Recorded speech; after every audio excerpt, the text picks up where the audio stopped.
Hey, what's up, folks? So this is day 4, and what I have for you today is a bit of a VOD. Last Tuesday, one of the things that we did on the Wheel of Too Many Things was write a scene. Wasn't meant to be a scene like written specifically for like a short film that we're thinking of or like a feature that we're thinking of. Just a scene kind of in and of itself. Could we do that? What could we get out of that?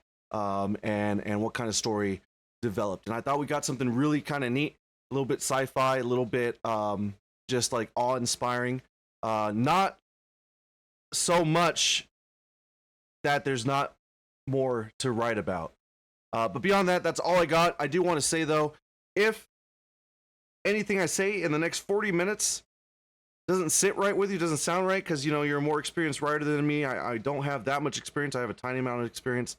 Feel free to chime off in the comments. Let me know. Let's talk about it. I do want to hear other people's opinions. I think it's super important to have a conversation going, because that's the only way that any of us can learn or discover new skills, new talents, new things, and that kind of stuff. So I will see you on the other side. Take care and enjoy the video. Ooh, I like this. We are on to writing a scene right now. Very interesting stuff. Let me go ahead and get the clock started. I got to open up this new software. I'm on a trial period, but I am paying for it eventually. It is, where the heck is it? I got to find it, folks. It is Final Draft, and I need to learn how to use it. Once the app is open, you can't skip. That's the rules.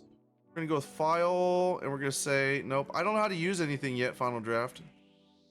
Template. We're going to go with Screenplay. Was it not updated? I could have sworn it was updated. We're gonna write screenplay right here. It's been a while for me, folks, so you're gonna have to bear with me. I haven't done this in a very long time, so it's very good that we're doing it today, but it's gonna be a bit of a challenge for me. Get my brain wrapped around this. We're going to go ahead and change the title here to let's see here. Wheel of Too Many Things, and we're gonna say we're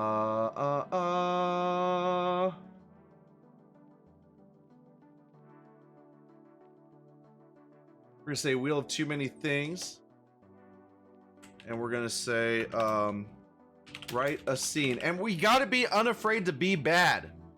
That's the point, right? That's the point. We have to be unafraid to be awful at what we're doing right here. We want to be brave. I'm talking to myself. I'm talking to myself right now, but we want to be brave, and we want to just try our best to do something amazing right here. Let me go ahead and do this. Let me go and add on what we're doing to Twitter. Let people know. Say we're on to the co-working part of streaming for co-working part of streaming for the next 4 hours. Part of streaming the next 4 hours. Currently, we're going to write a scene for a film. Any film. Perfect. 4 hours. Stream will be ending at 6 p.m. today. 6 p.m. It's basically if you combine all the streams together, I should be doing 8 hours of streaming every single day. But most of the time, it's going to be 4 hours of gamings and vibing, and then 4 hours of whatever the wheel tells me to do, which makes me supremely happy. So this is what I need right now. Mad Libs to the wheel. That'd be kind of fun, Dave. I'll put that I'll put that under advisement. What I need right now is I need ideas for scenes, and we need to be unafraid to be stupid here and just come up with random ideas, whatever we can. The idea here, or the way it works for me, anyways, is that I will come up with an idea. I will come up with an idea. It will come up into my mind. I'll spit it out, and that idea could potentially lead to another idea. We're gonna go ahead and open up a notepad really quick. We're gonna put it right here, and we're just gonna call this scene ideas right here. And some of the things, the constraints that we can work on is we can have a scene with number of people involved, right? Easy peasy. 2 would be a great number. We could start with that just to be easy peasy, right? We want to know what the relationship is between characters, right? Those are some things we want to answer. Do you want something personal or something random? Anything you want. It could be super random. It could be personal to yourself. I would ask everybody, if you are asking me to write a scene and it's actually something personal about your life, do not tell me.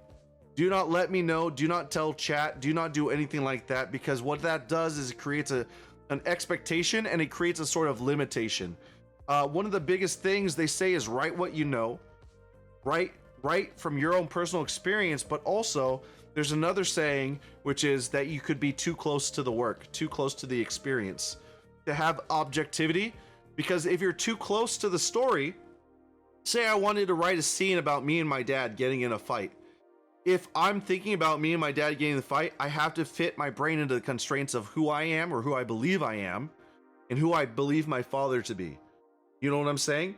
And then we're trying, instead of trying to tell a story that is dramatically, thematically strong and important to a wide range of people, that's telling the ego of the story, we're instead feeding the ego of ourselves in our own mind. If that makes any sense. A scene that evokes or reminds you of something in your life that brought you to your aspirations today. I don't want it to be okay, so I don't want it to be personal to me in that way. I think what we want to do is we can build off that idea. So we're going to put down here ideas, right? And we're going to take that, we're going to paste that into our chat. Oh, I got to get the clock running. I'm too hyped up. We got to get that clock running, folks. Give me a second. We went into some extra time there for a minute, but the clock is counting down right now. We're going to say, let's see here, a scene that evokes or reminds you of something in your life that brought you to your aspirations today. We're going to simplify that to a scene where, and conflict is really good. Conflict is very good. People getting along is boring. We try to find conflict, but there's creative ways for conflict. Conflict doesn't mean fighting, right? It could mean that this person is arguing for their aspirations and this other person is agreeing for it, but this person's not seeing it. Something like that, right? So we say a scene where a person is fighting to show they believe in their aspirations. I think that's a great way to rephrase that, so we're not making it personal to me or personal to ourselves. I think that's a good way to do it. And then let's see what else. Two rivals taunting each other before some competition. I like that one. Nice, simple, straightforward, something for us to play with, a lot of variety for us to get along with there. A person sitting in a room with some sort of furniture item is throwing a rubber ball at the wall. I almost read that as throwing a rubber at the wall. Again, folks, this is a mostly wholesome stream, but scenes and stories are never, ever, always wholesome. We're obviously not going to get into some of those territories, but anything that's related to like those concepts are still fair game. We can still talk about it and consider that as a scene.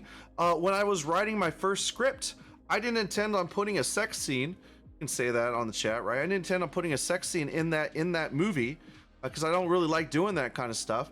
But there was a moment where it happened. It was bad sex, which helped propel the plot. We always want to make sure that when those things exist inside stories, they help move the plot forward. That kind of stuff. Not just there for fun. Let's see. How did they get there? Why is there a furniture item? I like that Hoku kind of approaching it from a more a Mad Lib sort of way. Let's see. Give me Waiting for Godot vibes. My scene. So we're gonna put that in there. Waiting. I'm gonna save these too, so we can always bring this back up. We're gonna say file. We're gonna say save as, and we're gonna say let's see here. Wheel of too many things. And we're going to call this write a scene. And the thing here is, if we run out of time in 30 minutes, it's not a big deal, because it's not about getting things done in the time window that we have. It's about just getting something done. When we come back to this again, the next time write a scene comes up, we will either continue our work with the existing scene, or we'll pull up this list and find a new scene to work on. Person who's finally seeing the stars for the first time after living in a light polluted city. AC, I am locking on that, and I want to try to modify this idea right now, and I think I want to just stick to this right here. I'm going to copy and paste this. We're going to save this. We'll keep this as a seed that we could potentially use again in the future, but I'll just add some asterisks there at the top to say we have decided to develop this idea, or an idea was born from this and then also developed further. Nothing can get done in 30 minutes. Nothing could get done. We can't write a whole script in a day. Doesn't make any sense, right? So we do what we can with the time that we have, which is why I freaking love this wheel, right, folks? So let's go ahead. We're gonna go with this AC idea.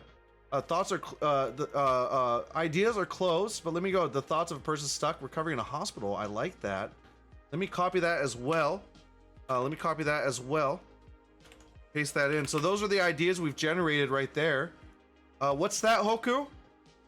I mean, you did it, didn't you? Did what? Did what? What did I do? The thoughts of a person. Oh, wrong one. Let me see here. So AC's idea was a person who's finally seeing the stars for the first time after living in a light polluted city. And I think what I want to do is we want to make it more like a sci-fi sort of vibe, right? And we're gonna say a person who is finally seeing the stars for the first time after living their whole life underground on gas giant's planetary moon. And the thing here, the thing that I want to say is, the thing that I really like about this like task that we have before us, we may never film this. This may never become a filmable thing. But one of the biggest hangups that I've always had when it comes to script writing and storytelling and things like that is I'm always stuck between thinking about what I can do to make this, and I'm trying to modify the story to make it fit into something that I can film, and then wanting to pursue the ego of the story. Those are the two things that are always competing with one another. And this exercise here allows us to do this without feeling stuck with wanting to create it for filming purposes. We don't care. We don't care about any of that. We care about the story that we're writing right here. I haven't seen Ember, Dave. Give me, if you can, give me a little summary of Ember. The little thing that we do in the film industry is we will often say things like, it's like Castaway with a sprinkling of Home Alone on the side as a way of describing the movie, right? What does that draw to mind right now? It's actually kind of fun. It's about a guy that gets lost on an island that is getting invaded by two pirates, and the kooky ways that he finds his way to survive and get rescued off the island. That's Castaway with the sprinkling of Home Alone on the side. Somebody write that. That's so good. Macaulay Culkin could be in it. He's grown up. Even better. Let's write it, folks. We should write it, and then we should try to get Macaulay Culkin interested in that story. How funny is that? That's so funny. That's so funny. Okay, folks, so let's see here. We got to think about a character. Something else that we got to work on. I think there's another way to work on this stuff that's not within the screenplay, but we're not doing that right now. Let's do it like this, just to make our lives a little bit easier. I'll make another notepad. We'll go ahead and copy and paste this. And we got to make another notepad, and I will file, and we'll save this as what are we gonna call this? What should the name? We got to have a project name, okay? Some kind of project name that inspires us to want to keep on working on it, with the explicit knowledge or understanding that we need to be open to possibly changing the title in the future to fit whatever the story ends up being, right? So let's call it, feel free to lay out some ideas in the chat based on the idea, the little synopsis that we have. Person who's finally seeing stars for the first time. A person who is finally seeing the stars for the first time after living their whole life underground on a gas giant's planetary moon. What it is. Project Sky! I'm taking it! That's so good! Let's take it! That's such a great name. Project Sky is the name. That implies so much. The title itself is actually feeding in and creating some other ideas, right? It's a small small society of people who have known nothing but their life underground. The idea that there could be something more somewhere far above them is but a total fantasy to the inhabitants.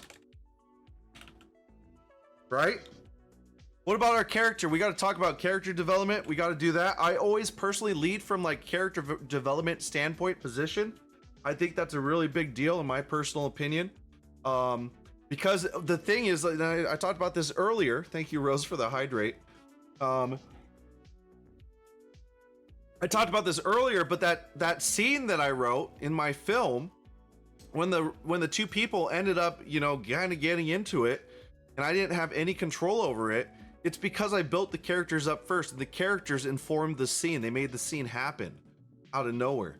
You get so many neat surprises when you do stuff like that. Condricthies, what's up? So good to see you. Coming in at 2%, we love it. Everyone's super low sus at the start of the year, it seems to me anyways. I'm doing good. I'm really hyped up. It's our first day getting to do the wheel of too many things as it's supposed to be designed, with it being having a work focus. We're working on writing a scene right now. We've made so much progress in only like 15 minutes of time, which is super crazy. Super crazy. We need a skeptic and an optimist. An interesting way, right? That's a way to kind of play the two things. One friend wants to see if there's anything out there. The other one thinks there's nothing else but what they know. This is the thing though. Our scene, there's all these other scenes starting to develop. Dave is starting to see some scenes that aren't the one we're working on. The scene that we're working on is when that character first emerges out from under the ground and sees the stars for the first time. Right? There's two of them. So let's see here. We got to think about character development. I'm gonna put that a big question mark. I am seeing like a strong female lead. I'm personally feeling that. It's a really hard thing. There's a thing called the somebody can correct me. It's called the Bechdel test. I think it's a super. I'm probably saying it wrong, but the definition of whatever it is that I'm talking about is so often in films and stories, when you have a female on the screen, on the scene in the story, they are always talking about a man, right? And to pass the Bechdel test or whatever it's called, you have to have two women in a scene talking to one another about things that they're interested in that don't involve men or the men that are within their orbit, which is, I think, a simplified explanation. You might want to Google it yourself. But let's hear. I'm seeing a strong female lead. In my head, I'm also picturing things like, I don't know, there's a purple vest popping up in my mind. I will just type these things out just to try to get a vibe. I think this female lead, she's going to be strong, unwilling to compromise, right? It seems like that's in her very nature. She's the lead and she's the one that wanted to prove that this ability was going to happen, that you could see more than just what was underground. That seems like a good start for us. Also, additionally, what I really like is I think we want to have a male supporting character, right? This is the friend. I don't want to make it, I don't want to make him a romantic character. I try to avoid that just so that we can focus on the story and not just try to ship characters together, because I feel like that does lead to getting, potentially getting boring too early. If a relationship develops later, that's something we can think about at that point. But I think the friend, I think, is also going to be stubborn and stuck in his ways. These things also, like I said, being willing to be stupid, right? This could sound very generic, and there's a thing called a trope. Most people kind of know what it is. A trope is something that within its like medium, its format, is just overdone completely. Something that's a good example of a trope is if we talk about sci-fi dystopic films and that kind of stuff, there are these ideas of these overarching corporations, these evil corporations that are controlling everything. You saw that in Blade Runner, and people have just taken that concept and just run with it to the point where it really deeply feels kind of like a trope or something like that. So yeah. Let me see, we got a male supporting friend, stubborn, stuck in his ways. These do feel potentially like they could be a little tropish, but that's okay. We don't care. We're just developing the story. It's gonna change later on, and we're just writing a scene. We got 16 minutes left. So we got the female character, we got the male supporting. I think it'd be really good for us to get a name or put a name down for both of these characters.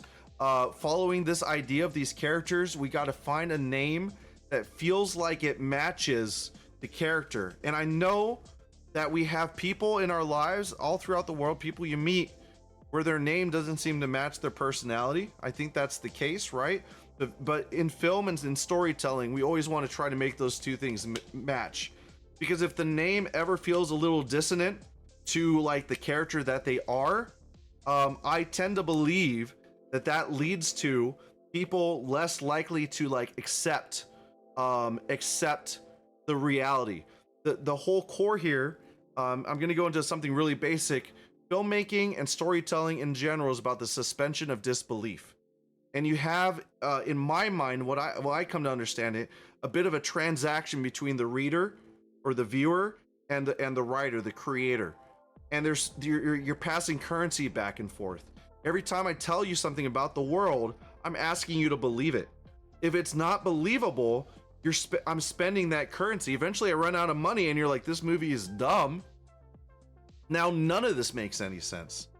So this is a point where it seems like a small thing. You want to put a name in, but you want to help pay towards that suspension of disbelief. You want to make sure the writer, the reader, the viewer believes that their name would be that. Cyan and Trix. You're saying Trix is a male name, or is that the female name? Where are we at? And we don't need to be in a gender binary, obviously. That's just kind of what I put here this time. A thing to note too, of course, and I want to be clear of this.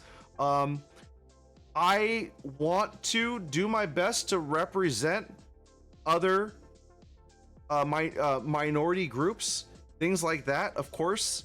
But it is a very hard place to go, especially as a cisgendered male. Those things, it's not impossible, but those things require a massive amount of research and trusted people that you can speak to make sure that you're not going off course and that you're properly representing these groups. I strongly recommend, personally, that if you have an interest in doing a story that doesn't involve you but involves a different minority group, that you also consider just letting those people, those groups, tell those stories. If that makes any sense. Let's hear. Dave says, one friend wants to see if there's anything out there. The other one thinks that there's nothing else, but what do they know? That's kind of the idea that we're working on right here. Celestial bodies reflecting off bioluminescence in the ocean. Aura and Amos. Why is it? That makes me think of Milo and Otis. Let me see here. So we got either or. Keep it ambiguous. So we got Cyan and Trix. Or we'll say Cyan. Trix, we're going to throw all the names up here, and we'll just see whatever comes up, whatever sticks. We got Cora. We got Amos. We got any more names that we'd like to throw in there? I'm thinking about for the female lead, purple vest, strong, unwilling to compromise. And I am seeing, God, I don't want her to turn into a manic pixie dream girl. That's such a big deal. I want to avoid it. AC, yeah, heck yes. Fully down for that. I like Cora. I think Cora's a really good one. Let's see here. If I bring Cora down here to the next level, can we find a name that's built off of or plays off of Cyan, Trix, or Amos? Something like that. I think Cora would be a great name for the female lead, right?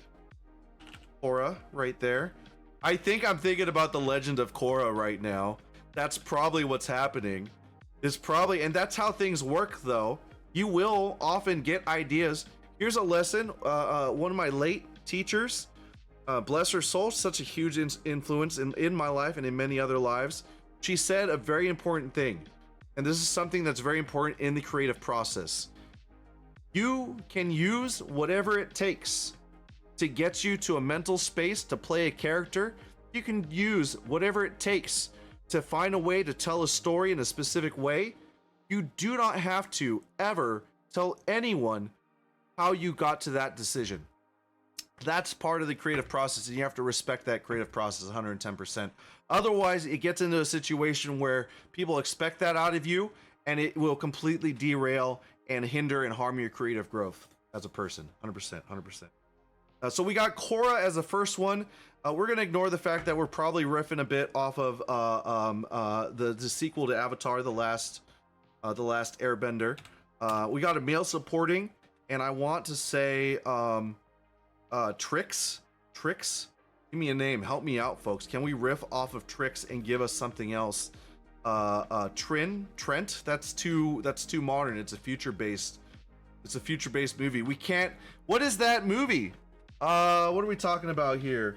It's all the sand and it's about spice. Dune. Isn't there some weird guy's name in Dune that's like absolutely plain and should exist in like 1990, not in some kind of future world, right? Does anyone remember that? Who's read Dune, folks?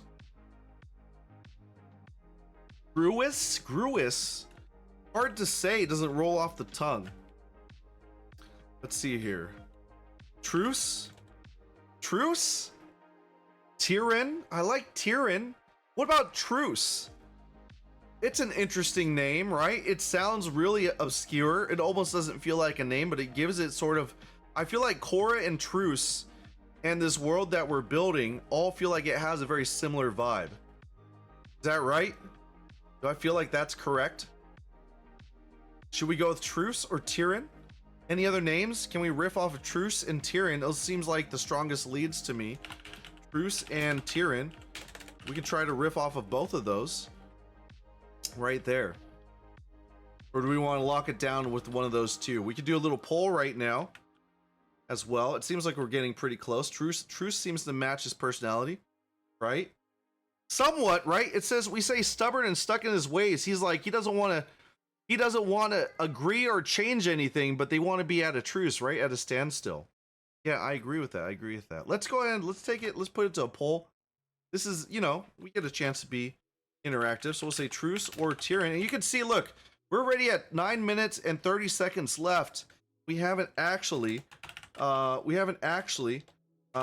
any writing, and that's because of all the other work that we have. We're gonna put 1 minute on the clock. We'll come back to that. I think we have enough. Now we got to set up the scene. I think we're gonna say we're here, right? It's an exterior scene, right? It's an exterior scene, and we want to say that Korra and Truce are just exiting from and recently from an undiscovered. I don't want them to be digging Truce McTyrion. Truce the alliteration. I personally, from a personal standpoint, try to shy away from alliteration too much. I know that there's authors in the world that do that, but I feel like for me, again, it's that whole spending and paying for the suspension of disbelief. It seems like, to me, it doesn't feel just right. But you know what? Tyrion could be another character. He could end up being another character as well. Tyrion is the one, so Truce might have to be something else. Tyrion is the name. That's the one that wins right there. I'm gonna put that up here. And it does definitely have more of an actual name feel to it, so that's really good. We're gonna say Truce and Tyrion are just exiting from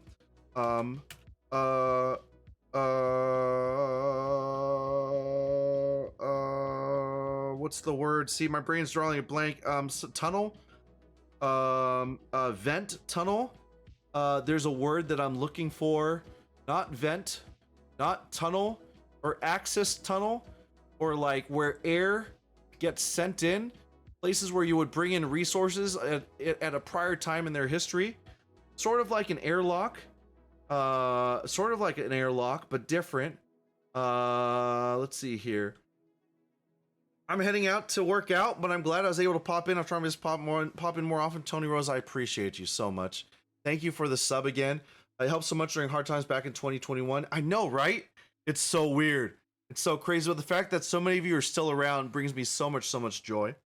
Folks, please take it easy. Or Rose, take it easy. Tony Rose, take it easy. Have a lovely day. Have a good workout. And I look forward to all the times in the future. Air shaft is what I'm looking for.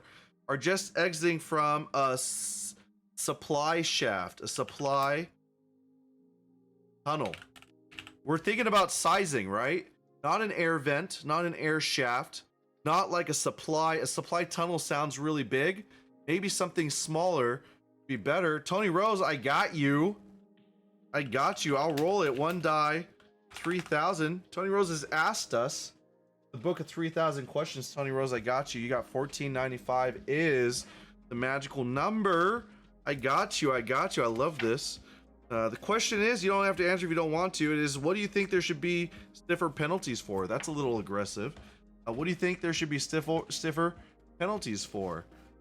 Stiffer penalties. What do you think there should be stiffer penalties? I think there should be stiffer penalties. I like where I'm going with this. I think there should be stiffer penalties or limitations to the law to prevent people in other countries buying property in our land. That there should be a prescriptive process that they follow through, and that those people and corporations and hedge funds cannot buy land as a way of increasing their value and their investment value, because that houses should be for people always. And yes, Hoku, 100%. I like those three. We can move on from that for sure. Okay, so Cora and Tyrion are exiting from a supply tunnel called a portal. The entrance of a tunnel is called a portal, porthole. Let's see. Cora and Tyrion are just exiting from porthole offshoot of a long abandoned supply tunnel. Now here's the issue. Here's a very big thing. We're very close. We're going to start writing the script right now. Here's the issue that we're having right now, folks. From what I've been told and what I understand, you wish to save? Yes, let's save. From what I've been told and from what I understand, and we'll go here into the desktop. Too many things. What is this called? Project Sky?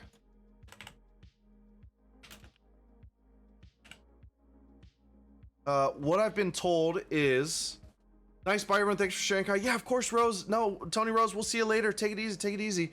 The general rule of thumb when writing a script is the descriptions, like heavily built, colorful descriptions, are left for the writers of novels and short stories. When we're writing scripts, from what I've been told personally, what we're supposed to do is try to leave as much of that fluff out, and I have a hard time with it. I tend to write a lot of fluff, but we're supposed to be just clearly defining the actions as much as possible and different things like that. And like I said, it's been a long time since I've done any script writing. I'm a little bit out of practice. We're gonna go ahead and hit enter, and we need to put in scene heading, I believe, and we got exterior, and we're gonna say say moon, planetary moon surface. And obviously, if we were to build this into a larger story, a lot of these things would already be answered. I feel like for us personally, I'm just going to make the decision that we can make some exceptions to how we're writing, just because of the fact that we're writing singular scenes and that kind of stuff. So planetary moon surface, and we're going to say it's obviously going to be nighttime, because we need our character Cora to be able to see the stars. Now we're going to type in here Cygnus 2. What's up, Cygnus 2? We could also do that. That's something to do. Good notes. You get ready to drive home, but I'll be back in a bit. Hoku, we'll see you in a little bit. Be safe on your drive home, please. Let me see here. So now we're going to write, let's see here, Cora. First time you have a character make an appearance, if I remember correctly, you type it in all caps. Cora and Tyrion emerge from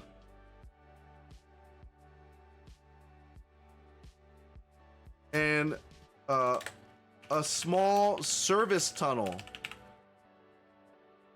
That's what we want. A small service tunnel. I think that's the right idea. Cora and Tyrion emerge from a small service tunnel.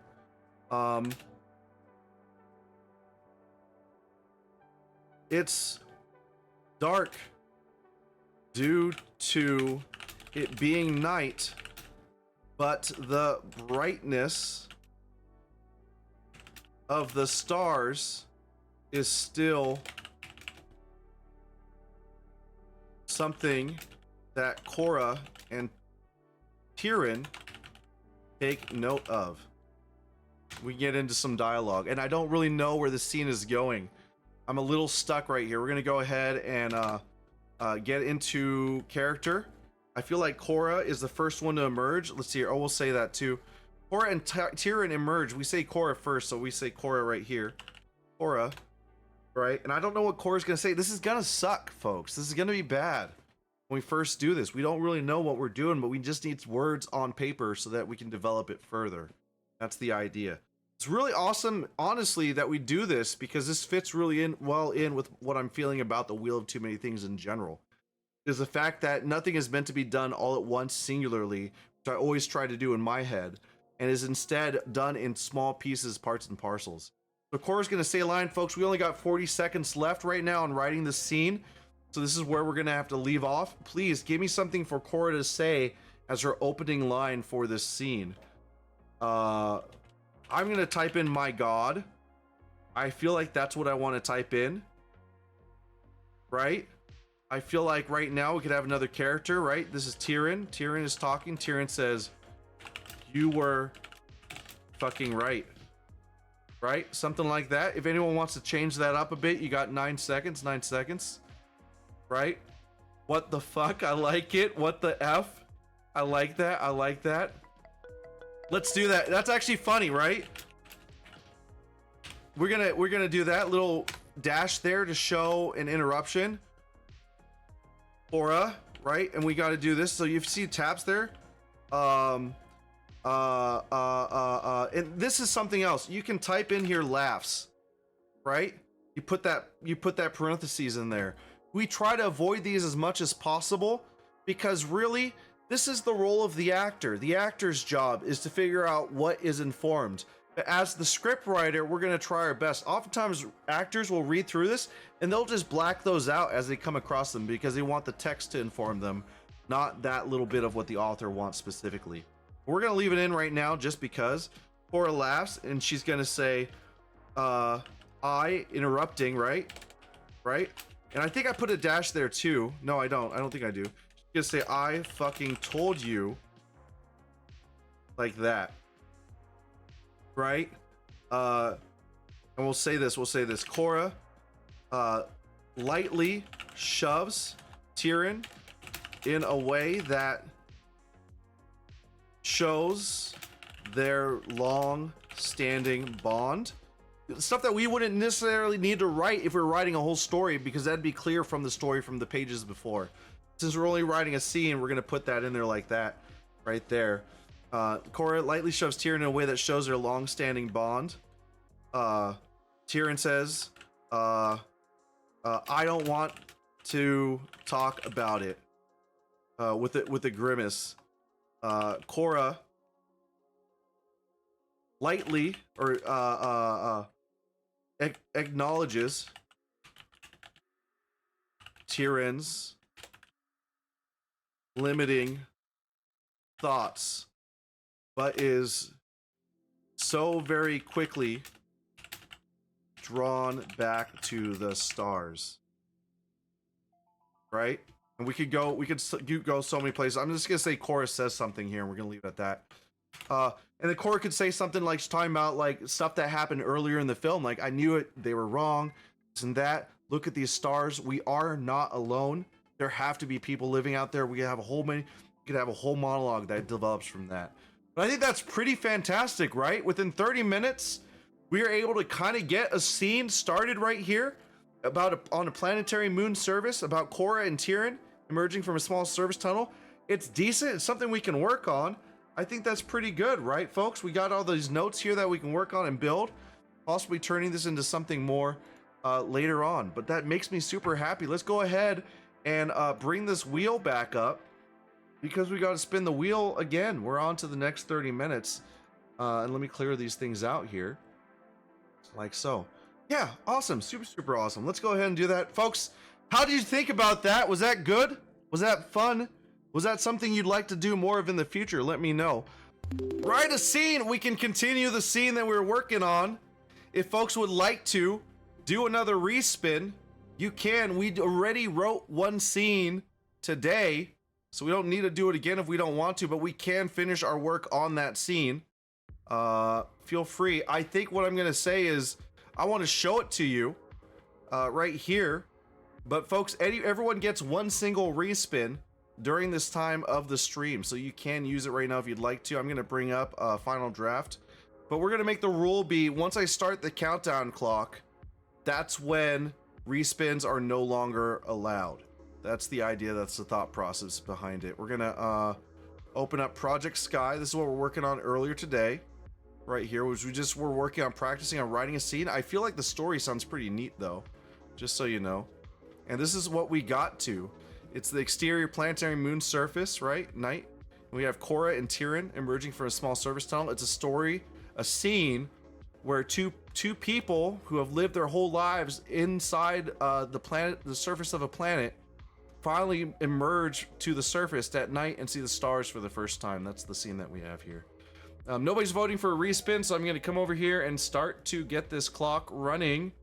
So if nobody stops me, this is it for us for the final 30 minutes of the stream. I'm stalling for time momentarily. All right, clock has started. Damage is done. We're locked in. We can't do anything else from this moment on, folks. Let me go ahead and do this. Let me do this real quick. There we go. We'll keep the music playing. So this is where we're at. Let me go ahead and go back over here and let me see your edit stream highlights. We're gonna say play guitar, and then we're gonna say write a scene again. And we're gonna hit save on that because that's the last one that we did today. We did so much cool stuff today, folks. Today we wrote a scene, learned to make sushi, worked on a raid overlay, edited stream highlights, played guitar, and then again writing a scene. We're spending an hour writing scenes today. But that's an amazing amount of work done on things that I want to do with my life. So that makes me super happy. The fact that y'all are here caring about this is super helpful in making this a regular thing. It means so much to me for you being here. Tone coming at 22. Amazing, amazing. Let me go ahead and open up what we were working on before. Is Project Sky is the name. And I'll bring this over here. It says, this is the prompt. This is the scene that we're trying to work on right here. Let me go ahead and say, finishing up writing a scene right here. And just such a great amount of things done today. Really, really good. So it's a sci-fi. It's a person who's finally seeing stars for the first time after living their whole life underground on a gas giant's planetary moon. We had another blurb. We started doing some character development or like world building. A small society of people have known nothing but their life underground. The idea that there could be something more somewhere far above them is but a total fantasy to the inhabitants, right? That's kind of the vibe, right? We started to work on some character development after the world building. I felt that there was we wanted a strong female lead. We kind of riffed off of Korra, the sequel to Avatar: The Last Airbender, right? The Legend of Korra. I think that's where it came from. I had a picture of her wearing a purple vest, and we're worried about it being tropish, but we're gonna go ahead and stick with this basic character for the time being, because you have to develop from somewhere. So she's strong and unwilling to compromise. The male supporting character, which we're talking about making him a friend, because I really hate starting out stories where we're trying to shape or ship two characters, and also ship two characters within a like the standard binary and all that kind of stuff. Like, I don't want to start out that way, and I don't want to make that the assumption that I start with as a writer. So I also like to have strong male characters that are strong friends with the female characters without any kind of like hidden ulterior motives or anything like that. So that's Tyrion, stubborn, stuck in his ways. Again, kind of possibly tropish, but we're okay with that, not a big deal. We started to come up with these names. Originally, we just had female lead and male supporting. It's a two-person scene that we're looking at or thinking about doing right here. So these are the names that came out. Folks in chat kind of put them out there. And we settled on Korra, which I believe 629 suggested. And I don't know, somebody can refresh my memory. I don't remember who came up with Tyrion, but we were trying to riff off of Trix and see what we get. I came up with the idea of using the name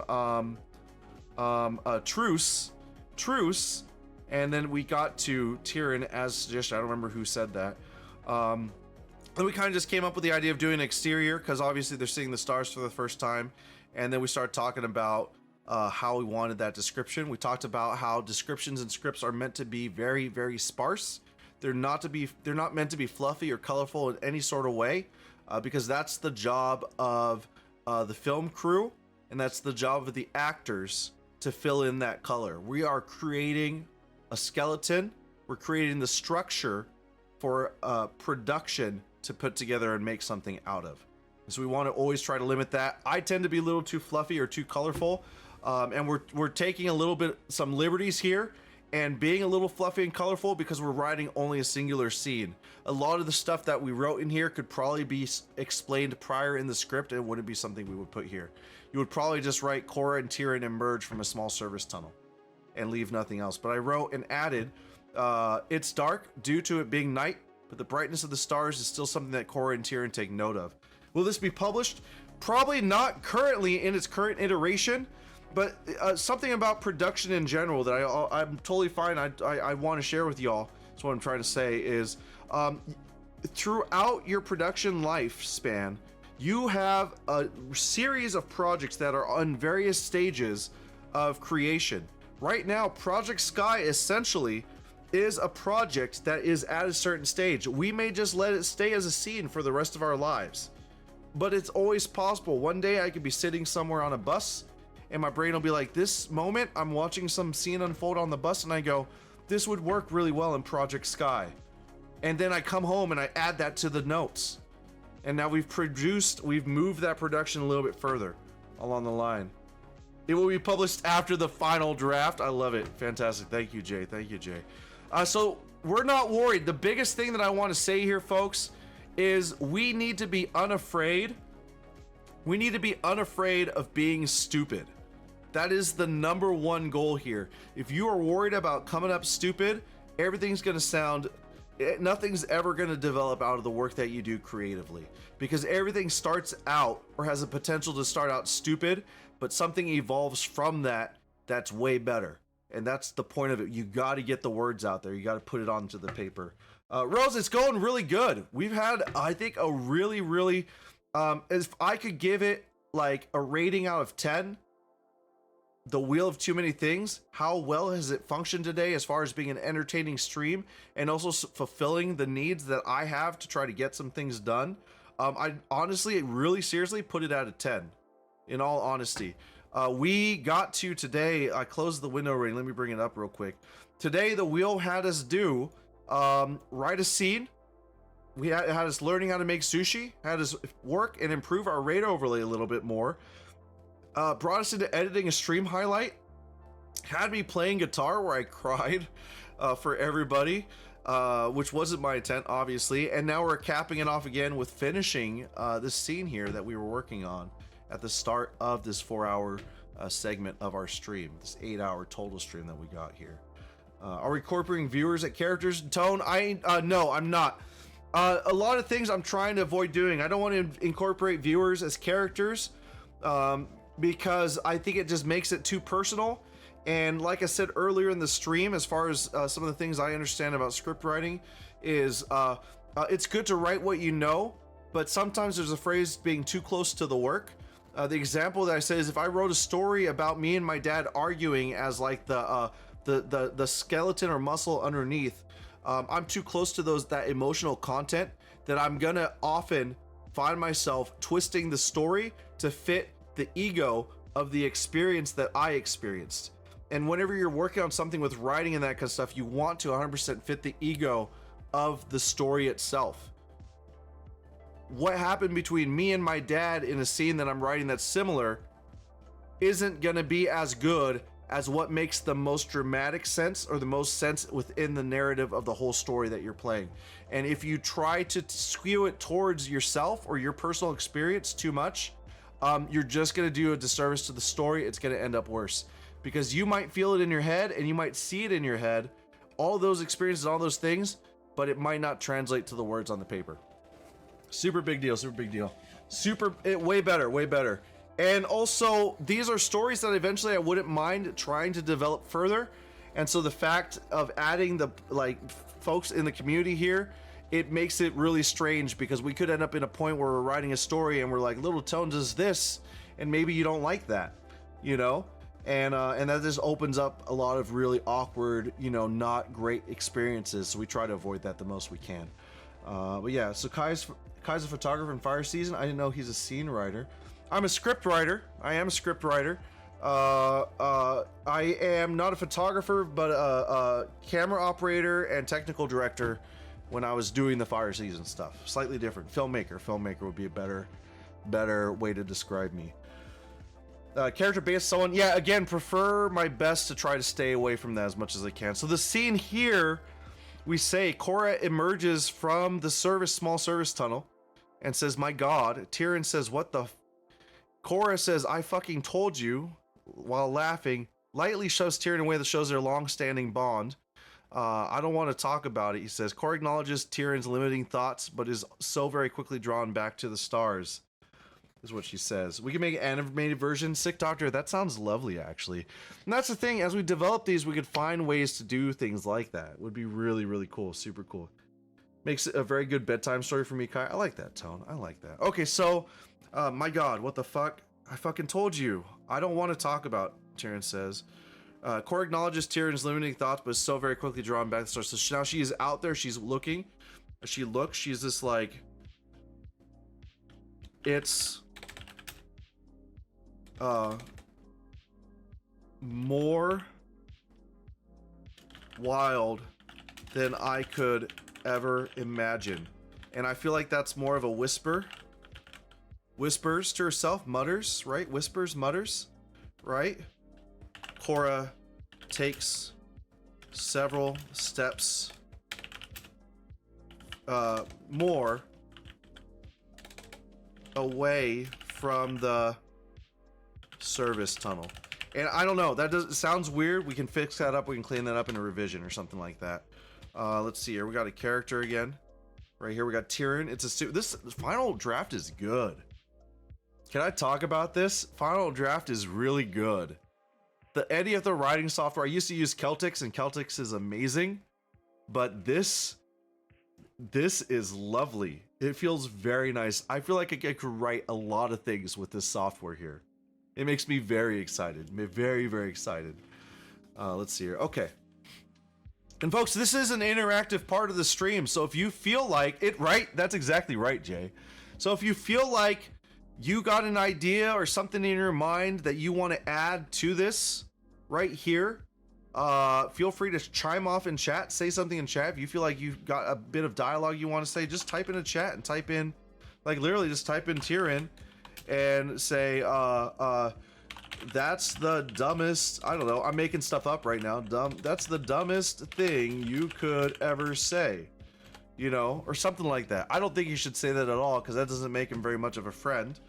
But maybe he could say something like, let me see here, I'm trying to think.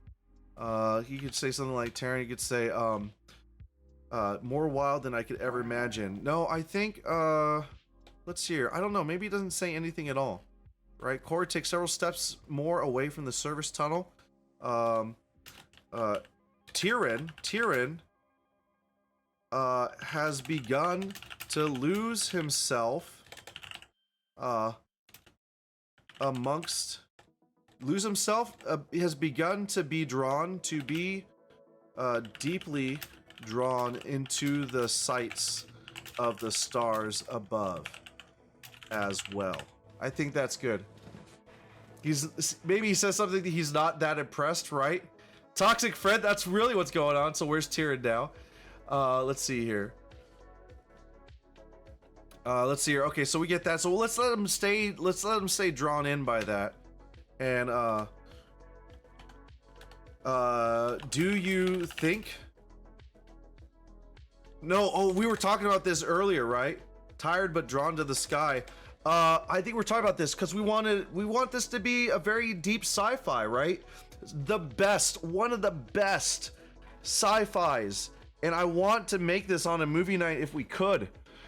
You know, Contact. Has anyone seen the movie Contact? Absolutely beautiful, beautiful, beautiful, beautiful movie. 100%. If you haven't seen it, we gotta watch it, folks. We really do gotta watch it. I think that what we should allude to, this isn't Earth. This is like an alternative or like a place where humans evolve somewhere else, is kind of the idea. Completely different culture, right? So they wouldn't call it the Drake equation, but maybe we could have her allude to that or something like that. If anyone doesn't know what the Drake equation is, it's something like the number of stars in the sky, the number of planets to those stars, the number of breathable planets or like habitable planets based around those stars, is the chance for life. So it is Jay. It is Jay. It is so good. So good. Let's see here. He's been on many antics, of course. Yeah, see all the things that are developing, right? Do not ask me this again, but keep autosave on. Yes, thank you. So I think that's where I'm feeling. I feel like Cora is drawn. She wants to start to allude to the Drake equation, right? And it's just tired. I mean, they just went through a huge ordeal. The way the story feels like, in my mind anyways, is the first act establishing them being in this world, showing what the world is. Why do they leave? Why does that create conflict? Why do they have to escape? Is this like an illusion or a riff off of Logan's Run, like a serious take of Logan's Run or something like that? That was I loved that when I was a kid, that movie Logan's Run, if any of the oldies remember that. But yeah, anyways, let me go and focus here. It says Cora. But yeah, I feel like you could pop through a bunch of things. It's a story about their experiences as they go on this adventure. It's basically like an adventure romp, you know, and we could possibly tease some romance, but at the end, ultimately, I don't want to give that to the audience. Personally, if there's anything I'm going to feed it from my ego, it's that I don't want to give that to the audience. Let's see here. So see, this is really interesting, right? Because in my mind, same, I agree. In my mind, I didn't picture any vehicles. I didn't picture any street surface things. This is something for us to discuss. What is the surrounding that Tyrion and Cora are currently in? Are they within like an abandoned, destroyed, like ruins of a former society? Is it like so far gone into the future that it is like all just been reclaimed by the land, you know, something like that? They were coming out of the storage with cases. I had them coming out of a service, like a service duck or something like that. Fallen urban ruins of a future slant, or like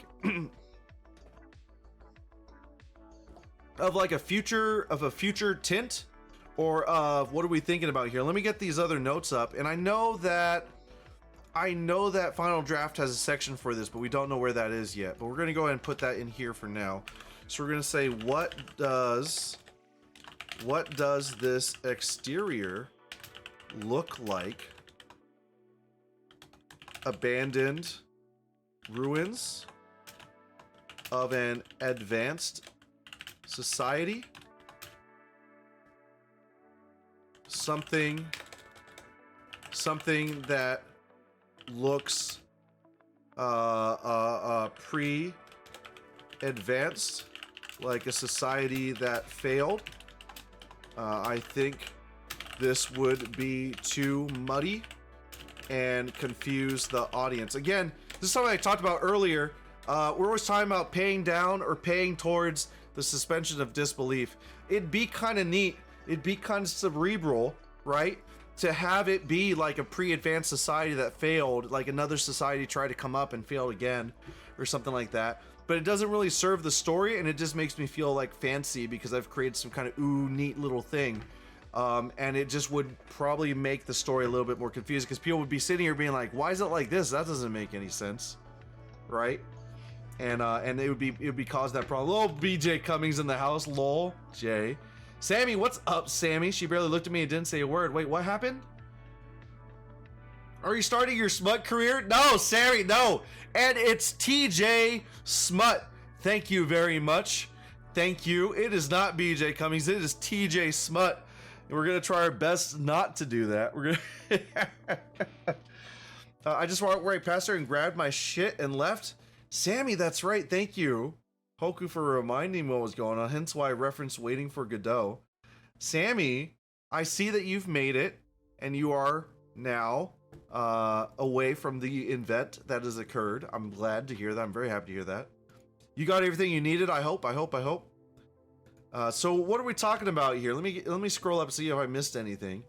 Love to watch a film where the main characters are just friends and focus more on the story. Yeah, that's honestly something I'd like to do more of, if we can.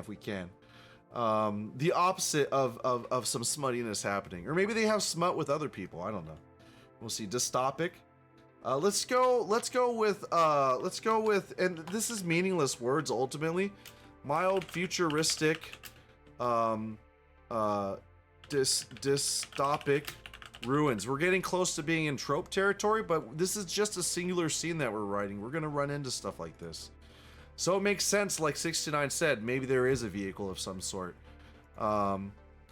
Let's see here. Make service tunnel. Tyrion has begun to be deeply drawn to the sights of the stars above as well. Here's a good spot. I don't know what to do. Let's change the scene, friends. Right? Bookshelf. Law. Yeah, for now, I'm going for the rest of my stuff later. I just really wanted my books. Reasonable. Yeah, reasonable. That's good. That's really, really good. Folks, I do want to write books as well. We do have some novelists, and we do have some really avid readers here. But on that wheel is writing short stories, and on that wheel is writing a novel. And we're going to do the same thing. I'm going to focus more on the things that I want to do, because those are hugely, hugely detailed experiences.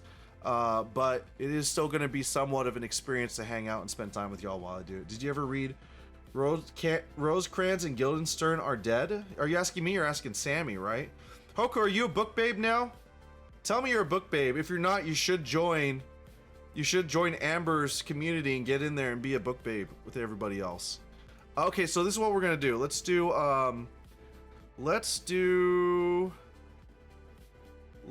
this. We're gonna go here with scene heading. Where is it? Scene heading, right? It's gonna be exterior again, and we're gonna say, let's see here, scene header, exterior. This is old stuff. This isn't right. And we're gonna say planetary moon surface. Let's see here. We're gonna change this to planetary moon surface ruins on planetary moon surface ruins.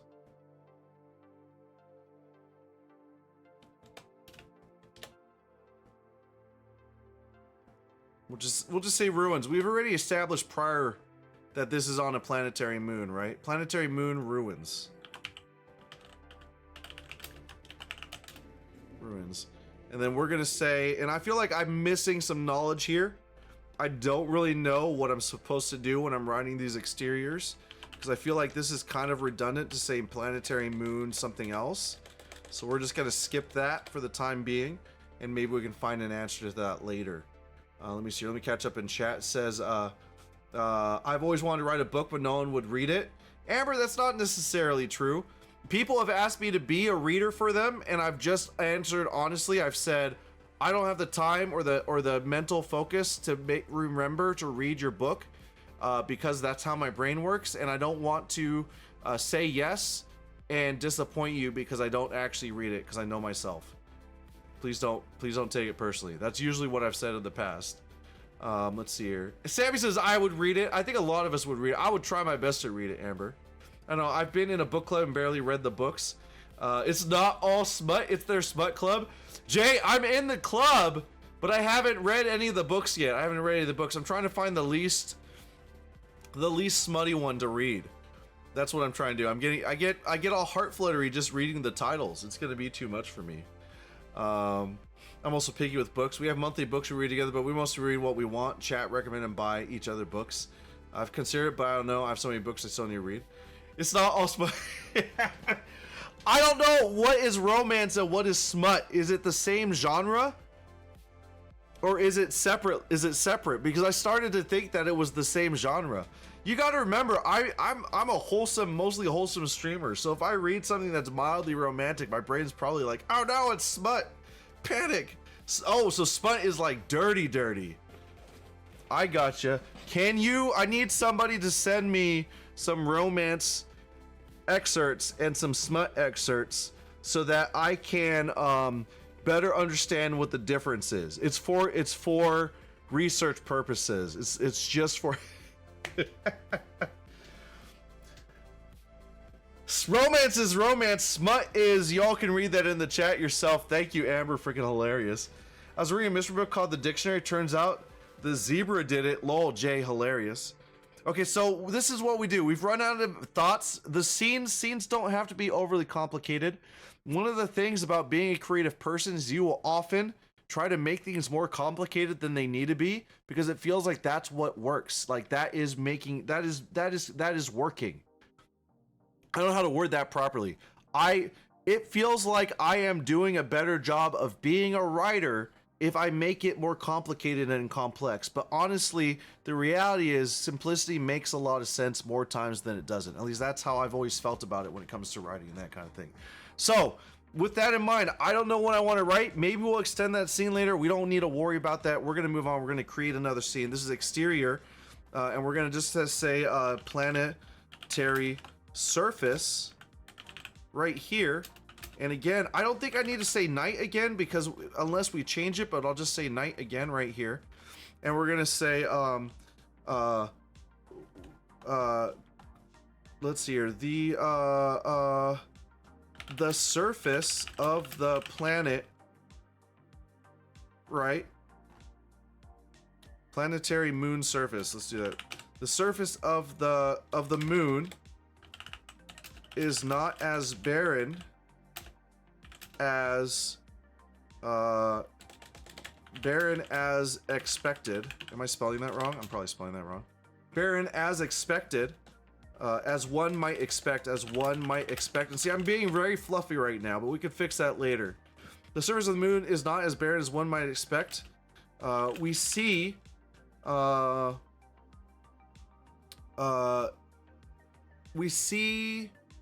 hints. We see examples of a moderately advanced society that has long since disappeared. Cracked and what's the word? Disintegrating? When something falls apart, it's a D word. When something falls apart or starts to decompose.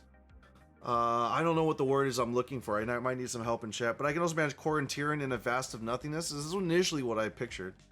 I don't need beginner books. I just need time, interest, and flexibility. Smut gets people going. It's so funny. That's so funny. That's so funny. Disintegrate. Cracked and decrepit. Cracked and disintegrating. Cracked and constantly disintegrating buildings. No, let's see. Cracked and disintegrating buildings. Disintegrating buildings strewn the landscape.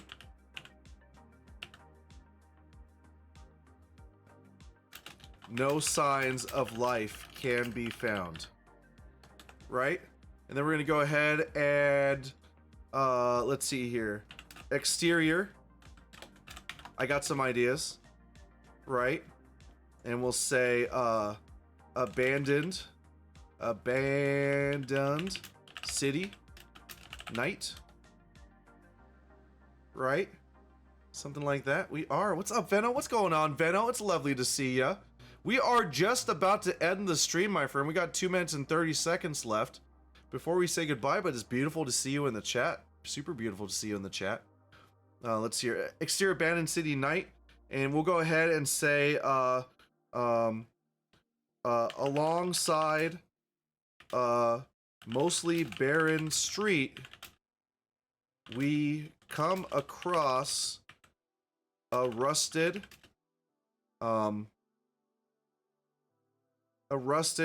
broken down vehicle. Cora is several steps ahead of Tyrion. Tyrion is rushing to catch up. we'll open with Tyrion saying something. Tyrion says something like, don't you think we should take it slower? We don't know what's out here, right? Something like that, something like that. Let's see here. Yeah, I've been lurking for like an hour now. Just got to hopping into chat. Thank you for the lurks. I appreciate it. Folks, lurking is such a big deal, and I appreciate it oh so much. So yeah, thank you, Veno. I appreciate it. Thank you for being here and lurking and all that. It's hard for me to read at work. People are loud during lunch. I ate in my car too. I always ate in my car before when I was in the traditional working experience. Well, parked right. Lowell, it's getting a bit too cold to eat even in my car. You could be bad like so many people are and just have the engine running. That's how it was at my machinist job. It was quite bad. It's quite bad. Queen Nova, I actually gotta turn that in or refund that. Just because we are at the end of stream right now. I do apologize, but thank you for spinning that wheel. I appreciate it. Appreciate it. Let's see here. So don't you think we should take it slower? We don't know what's out here. And then we'll just say, what's Cora gonna say here? Cora says, I think we're fine. Something like that. I think we're fine. Do we want something exciting to happen? Right here. I got an idea. We got action. We'll say suddenly, a portion of the nearby building begins to crumble and fall in the direction of Cora. This is we're gonna mess. I know we're at the end of our time here, but we're gonna finish one more thing, and I think it's interesting because, like I said, I like to flip some of these tropes on their head. We like to try to change it. We got to play. We're trying to play with the audience's expectations, right? So this is what I want to do here. We say we do this. We do Tyrion, right? Tyrion. And we say, I don't know if we gotta say suddenly. No, we don't need to say that. It's kind of clear within the text. Tyrion says, watch out, exclamation point. And we're gonna say Tyrion dives towards Cora, right? To save her. We're playing with the tropes. We're playing with the tropes. We're like, this man is saving this woman. We don't like that. We don't want that. We don't necessarily want that, but we know people expect that kind of thing, right? Cora, hearing the commotion. Oh, hold on. We got. I sorry. This isn't dialogue, right? This is action. We're gonna say Cora, hearing and seeing the building fall towards her, reacts swiftly and dives and unintentionally dives away from Tyrion, right? I feel like there could be some dialogue there. I'm not going to put it in. I'll just let the actor figure it out from there. We're going to leave it out for now. Maybe we'll put something in. I feel like I wanted to say, oh shit, but you know, maybe not. So Cora, hearing and seeing the building fall towards her, reacts swiftly and unintentionally dives away from Tyrion. Tyrion gets struck by the falling debris. Right? So we play with that trope that the man is trying to save the woman. He does that, she saves herself, and he ends up getting himself hurt. And that gives us a bit of conflict inside of this experience for the scene where they're moving into the city. And I think what we're going to do here by falling debris is we'll do this. We've been on the exterior a bunch now, so we'll go ahead and do a scene heading, and we'll say interior building, right? It's still nighttime, and we'll say Cora slowly drags Tyrion through the front door of the partially collapsed building. We might change that. Maybe we'll change that because that doesn't make a lot of sense. Why would she drag him into that building? It doesn't seem like a safe idea, right? But we can leave it like that for now and address that later. I think that's really good for us. We actually got a decent scene developing here. It's pretty much already a scene because the scene ultimately is right here. Once we switch, that's a whole nother scene. Once we switch again, that's a whole nother scene. We've technically written 3 scenes here. We've technically written 3 scenes, folks. All this just to look at the stars, right, folks? Amazing, amazing. All right, friends, once again, thank you so much. Super awesome. I think this worked out really well. Tomorrow, stream starts at 11 a.m. We're gonna start out with 4 hours of this, of spinning the wheel of too many things. Followed by that at 3 p.m. we're playing Fortnite. We're gonna be doing Fortnite Community Pew Pew. The first hour, 3 to 4, is always solos. 4 to 7 is gonna be our Community Pew Pew. We're gonna have the ranking and all that kind of stuff. As long as it's working, it's been breaking recently. So we might have to change things up. But that's a situation for us right there. All right, so hopefully you enjoyed that video. Thank you so much. Like I say, I appreciate you choosing to spend a little bit of time with me each and every day. Have a lovely, lovely day. Have a good day tomorrow, and take care.